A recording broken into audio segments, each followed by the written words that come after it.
दोस्तों, इंडस्ट्रियलाइजेशन के साथ साथ देश विदेश में बहुत सारी कंपनीज, बहुत सारी फैक्ट्रीज एस्टेब्लिश होने लगी।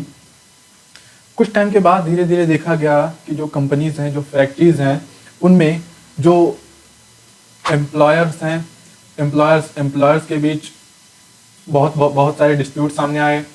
और एम्प्लॉयर्स और वहाँ के जो एम्प्लॉयज़ हैं या वर्कमैन हैं, उनके बीच बहुत सारे डिस्प्यूट सामने आए। और या कि कह लीजिए कि जो वर्कमैन्स हैं और जो वर्कमैन हैं, इन दोनों के बीच में बहुत सारे डिस्प्यूट्स जो हैं वो टाइम टू टाइम सामने आने लगे। तो उसी वजह से हमारे पास क्या हुआ, लेबर लॉज बनाए गए जो डील करते हैं किससे, एम्प्लॉयर एंड एम्प्लॉयर के रिलेशनशिप को डील करने के लिए, एम्प्लॉयर और वर्कमैन के जो रिलेशनशिप है उससे डील करने के लिए, और जो वर्कमैन है उनके जो रिलेशन है उनसे डील करने के लिए हमारे पास बहुत सारे बंच ऑफ लेबर लॉज बनाए गए, जिसमें से है trade union act, industrial disputes act, और ये बहुत सारे लेबर लॉज हैं। तो दोस्तों, आज से हम labour laws video series start कर रहे हैं, जिसमें से सबसे पहले हम डिस्कस करेंगे ट्रेड यूनियन एक्ट। दोस्तों, ट्रेड यूनियन एक्ट पर डायरेक्ट स्विच करने से पहले हमें पता होना चाहिए जो हमारा इंडियन कॉन्स्टिट्यूशन है उसमें जो workers right to form union and association है उससे रिलेटेड क्या प्रोविजंस दिए गए हैं। क्योंकि हमें पता है कि जो हमारा देश है वहां पे जो हमारा इंडियन कॉन्स्टिट्यूशन है वो सुप्रीम लॉ है। जो भी अदर लॉज बनेंगे, अदर एक्ट्स बनेंगी, वो किससे होके गुजरेंगी, हमारे जो सुप्रीम लॉ है इंडियन कॉन्स्टिट्यूशन उससे होके गुजरेंगी। मतलब जो हमारे अदर लॉज बनेंगे वो इंडियन कॉन्स्टिट्यूशन के अकॉर्डिंग बनेंगे। कोई भी ऐसा उन लॉज का प्रोविजन नहीं होना चाहिए जो हमारे इंडियन कॉन्स्टिट्यूशन के प्रोविजन को ब्रीच करे या फिर उनके वायलेटिव हो। ठीक है, तो हम देखेंगे कि जो workers right to form trade union या फिर कह लिए यूनियन एंड एसोसिएशन है उससे रिलेटेड जो कॉन्स्टिट्यूशनल प्रोविजंस हैं और कुछ केस लॉज हैं वो आज के वीडियो में हम देखेंगे। तो दोस्तों, चलिए फटाफट से वीडियो शुरू करते हैं। दोस्तों, बेसिकली हमारे पास तीन इंपॉर्टेंट प्रोविजंस हैं वो हमें देखने चाहिए। पहला आर्टिकल 14 जो कि बात करता है राइट टू इक्वालिटी या फिर कह लीजिए इक्वालिटी बिफोर लॉ की। दूसरा हमारे पास आ जाता है आर्टिकल 19 सबसेक्शन 1 क्लॉज सी जो कि बात करता है right to form union and association. दोस्तों, यूनियन एंड एसोसिएशन क्या होते हैं? यूनियन क्या होते हैं? जैसे बहुत सारे टीचर्स मिलकर एक यूनियन बना लेते हैं, जैसे ऑल इंडिया लॉयर्स एसोसिएशन या ऑल इंडिया लॉयर्स यूनियन क्या है, वो बहुत सारे लॉयर्स मिलके एक यूनियन और एसोसिएशन बना लेते हैं। इसी तरह से यूनियन एंड एसोसिएशन होते हैं जो कि उसके रिलेटेड जो ट्रेड यूनियन एक्ट है उसमें जो ट्रेड यूनियंस होती हैं वो हमारे कौन सी एक्ट में, ट्रेड यूनियन एक्ट के अंतर्गत, ट्रेड यूनियन एक्ट जो है उसके अंतर्गत क्या किया जाता है, उन्हें रजिस्टर किया जाता है तब वो कंप्लीट एक ट्रेड यूनियन बनती है। तो आगे वाले कुछ वीडियोस में हम इसको डिस्कस कर रहे होंगे कि क्या प्रोसेस होता है ट्रेड यूनियन को रजिस्टर करने का और उसमें क्या प्रोविजंस दिए गए हैं हमारे ट्रेड यूनियन एक्ट में। तो दोस्तों, जो हमारा 19(1)(c है वो क्या करता है, राइट टू फॉर्म यूनियन और एसोसिएशन का राइट देता है, और ये एक फंडामेंटल राइट है बट ये एक एब्सोल्यूट राइट नहीं है। क्यों नहीं है? क्योंकि 19 सबसेक्शन 4 है वो क्या करता है, रीजनेबल रिस्ट्रिक्शंस इंपोज करता है। कौन से राइट पे? इस राइट पे एक रीजनेबल रिस्ट्रिक्शन इंपोज करता है और क्या कहता है कि स्टेट जो होगा वो कोई भी रीजनेबल रिस्ट्रिक्शन जो है वो इंपोज कर सकता है इस फंडामेंटल राइट पे, जो कि है राइट टू फॉर्म यूनियन और एसोसिएशन। दोस्तों, आगे बढ़ते हैं।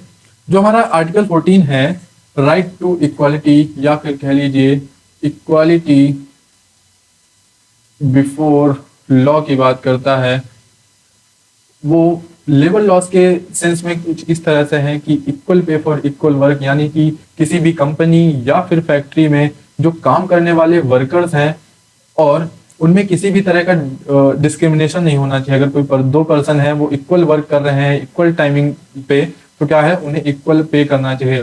फॉर एग्जांपल, ये पर्सन ए है, ये भी 14 आवर्स काम करते हैं और उनकी सैलरी है 1 लाख, ठीक है, और ये पर्सन है बी जो वो भी 14 आवर्स काम करते हैं और ये सेम वर्क करते हैं, उसकी सैलरी है 50,000, ठीक है। तो ये एक तरह का डिस्क्रिमिनेशन है, वो इक्वालिटी नहीं है, ठीक है। तो equal pay for equal work होना चाहिए, ठीक है। बट इसकी कुछ रीजनेबल एक्सेप्शंस हैं। एक्सेप्शंस क्या है कि अगर कोई पर्सन है जो फिजिकली किसी दूसरे पर्सन से स्ट्रांग है, ठीक है, तो उसकी सैलरी ज्यादा हो सकती है। किसी के पास स्किल्स ज्यादा है, फॉर एग्जांपल ये पर्सन ए है जिसके पास स्किल्स ज्यादा हैं, ठीक है, और इसके पास XYZ स्किल्स हैं, ठीक है, और ये पर्सन बी है जिसके पास सिर्फ X स्किल्स हैं, ठीक है। तो ए के पास ज्यादा स्किल्स हैं और ये सेम काम को जितना ये 14 घंटे में करता है उसको ये सिर्फ 6 घंटे में कर देता है, ठीक है। तो इसकी 1 लाख सैलरी है, तो यहाँ पे ये रीजनेबल माना जाएगा।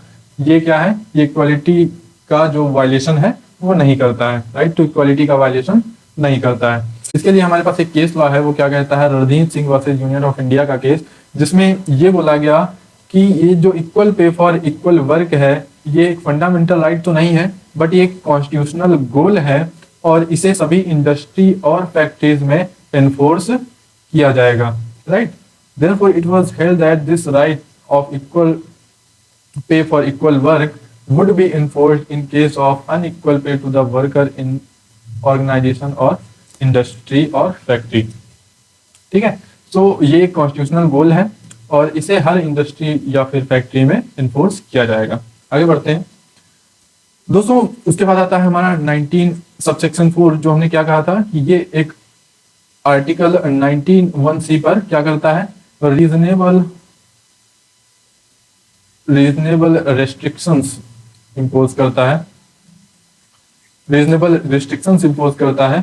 और इससे रिलेटेड हमारे पास 3 केसेस हैं। जो सबसे पहला केस है वो है Damayanti versus union of India का केस। दोस्तों इस केस में बोला गया कि फॉर एग्जांपल कि कोई XYZ लोग हैं वो किसी यूनियन को वॉलेंटरली उन्होंने ज्वाइन किया था, उन्होंने किसी यूनियन को वॉलेंटरली ज्वाइन किया और फिर कुछ टाइम के बाद ऐसा लॉ आ जाता है जो इनकी इस यूनियन की मेंबरशिप को टेक्स अवे करती है, उन्हें छीन लेती है। तो वो क्या कहा जाएगा कि वो जो लॉ है वो वायलेट करता है इस राइट टू फॉर्म यूनियन और एसोसिएशन को, ठीक है। तो ये केस है, आपको याद रखना है दोस्तों। उसके बाद हमारे पास एक और केस लैंडमार्क केस है, बालाकोटाई वर्सेस यूनियन ऑफ इंडिया का केस। दोस्तों इस केस में क्या हुआ था, जो अपीलेंट था वो क्या था, एक रेलवे एम्प्लॉय था। वो एक रेलवे एम्प्लॉय था, वो क्या करता है, एक कम्युनिस्ट पार्टी को ज्वाइन कर लेता है और एक ट्रेड यूनियन को भी ज्वाइन कर लेता है, ट्रेड यूनियन को ज्वाइन कर लेता है। अब ज्वाइन करने के बाद उसे उसकी सर्विस से टर्मिनेट कर दिया जाता है, टर्मिनेट कर दिया जाता है और वो कोर्ट चला जाता है। कोर्ट में जाके बोलता है कि वो टर्मिनेशन जो है उसके फंडामेंटल राइट्स को ब्रीच कर रहा है, ठीक है। उसका जो फंडामेंटल है राइट टू फॉर्म यूनियन और एसोसिएशन को, वो क्या है, उसको वायलेशन है टर्मिनेशन। तो यहाँ पे कोर्ट ने बोला कि जो termination of his service was not violative of his fundamental right but it is the reasonable restrictions imposed on 19(1)(c). ये एक रीजनेबल रिस्ट्रिक्शन है जो कि गवर्नमेंट ने इम्पोज की है कि आप गवर्नमेंट सर्वेंट होते हुए आपने पब्लिक आप सर्विस के दौरान किसी भी कम्युनिस्ट पार्टी या फिर ट्रेड यूनियन को ज्वाइन नहीं कर सकते। ये है, आप लाइन ये पढ़ लीजिए, ठीक है। तो कोर्ट ने क्या बोला कि एक रीजनेबल रिस्ट्रिक्शंस है। दोस्तों आगे बढ़ते हैं। हमारे पास एक और केस है okay Nair versus union of India का केस, जिसमें से जो अपीलेंट या कुछ लोग थे जो कि कुक्स थे, चौकीदार थे, बार्बर्स थे और या मैकेनिक्स थे किसी डिफेंस के अंदर, ठीक है। उन्होंने क्या किया, एक एम्प्लॉय यूनियन को ज्वाइन कर लिया। उनका जो राइट टू फॉर्म यूनियन और एसोसिएशन था वो डिनाई कर दिया किसके, डिफेंस एसोसिएशन के द्वारा। और वो कोर्ट चले गए, उन्होंने कहा कि ये हमारा फंडामेंटल राइट है आर्टिकल 19(1)(c) के अंदर। कोर्ट ने क्या बोला कि ये जो लोग हैं वो भी एक सोल्जर की रूपरेखा के अंदर आते हैं और वो आर्म्ड लॉज के अंदर गवर्न किए जाएंगे, आर्म्ड लॉज से वो गवर्न किए जाएंगे, ठीक है। तो यहाँ पे कोर्ट ने बोला कि ये उनका फंडामेंटल राइट का जो है वायलेशन नहीं करता है। सो दोस्तों आज की वीडियो में इतना ही। नेक्स्ट वीडियो में हम डायरेक्ट ट्रेड यूनियन एक्ट से स्टार्ट करेंगे। So till then bye bye, keep learning, keep स्लर्निंग।